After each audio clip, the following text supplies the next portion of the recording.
वाईगिरी करून दहशत माजवणारा श्रीगोंदा टोळीवर मोक्का अंतर्गत चिखली पोलीस स्टेशनची धडक कारवाई। रस्त्याने येणाऱ्या जाणाऱ्या नागरिकांना अडवून त्यांच्या खिशातील रोख रक्कम किंवा इतर साहित्य लुबाडून लाथाबुक्क्यांनी मारहाण करणाऱ्या रेकॉर्डवरील गुन्हेगार गणेश उर्फ प्रकाश नामदेव श्रीगोंदा व त्याचा साथीदार महात्या उर्फ महादेव दुडप्पा दिंडोरे यांनी काल चिखली परिसरात नागरिकांची अमानुष मारहाण करत लुटमार केली। त्यांच्या विरोधात चिखली पोलीस ठाण्यात गुन्हा नोंद करण्यात आलाय। सदर तपास केला असे अगोदर असलेल्या इतर गुन्ह्यांचा तपशील निघाला। त्या अनुषंगाने चिखली पोलीस स्टेशनचे वरिष्ठ पोलीस निरीक्षक ज्ञानेश्वर काटकर यांनी मोक्का अंतर्गत कारवाईची शिफारस करून श्रीगोंदा टोळीला मोक्का अंतर्गत धडक कारवाई केली आहे। माननीय श्री विनयकुमार चौबे साहेब यांनी पदभार स्वीकारल्यापासून गुन्हेगारांविरोधात दहशत निर्माण करणाऱ्या आरोपींविरोधात ठोस कारवाई करण्याचे आदेश दिलेले होते।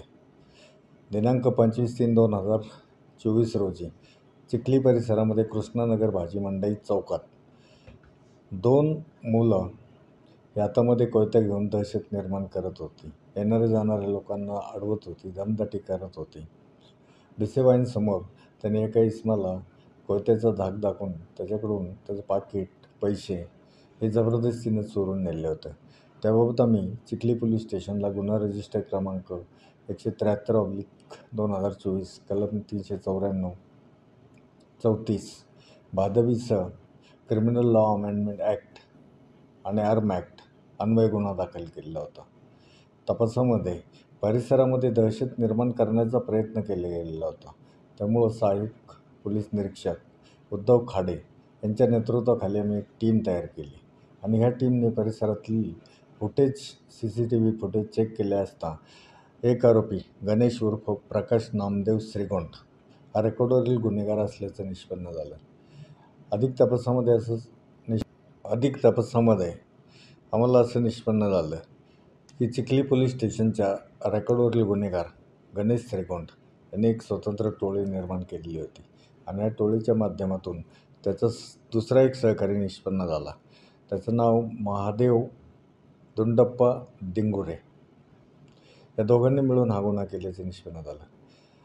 महादेव उर्फ महादेव दिंडोरे याचा पूर्व इतिहास पाहिला तर सोलापूर शहरामध्ये त्याच्या विरोधात जबरी चोरी, मारामारी, घातक शस्त्र बाळगणे या प्रकारचे 10 गुन्हे दाखल असून त्याला सोलापूरमधून तडीपार केलेलं होतं आणि पुण्यात आल्यानंतर तो या श्रीगोंड या गुन्हेगारांनी निर्माण केलेल्या टोळीचा सदस्य बनला होता।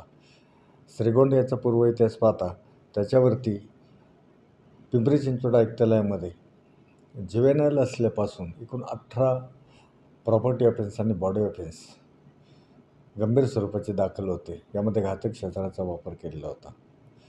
कोर्टामधून जामिनावर सुटल्यानंतर प्रतिबंधक कारवाई करूनही त्यांच्या विरोधात त्यांच्या वर्तनात कोणत्याही प्रकारने सुधारणा होत नव्हती। हे दोन्ही आरोपी सराईत होते, जागा बदलून राहत होते, त्यामुळे त्यांना शोधणं थोडंसं अवघड जात होतं।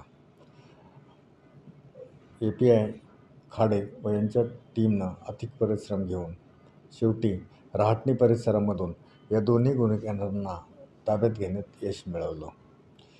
प्रतिबंधक कारवाया करून जामिनावर असताना नियमितपणे गुन्हेगार असल्यामुळं परिसरामध्ये दहशत निर्माण झालेली होती। या त्यांच्या कृत्याला प्रतिबंध करण्याच्या उद्देशाने आम्ही त्यांच्या अगेन्स्ट माननीय अप्पर पोलीस आयुक्त यांच्याकडं मोका प्रस्ताव सादर केला आणि मोका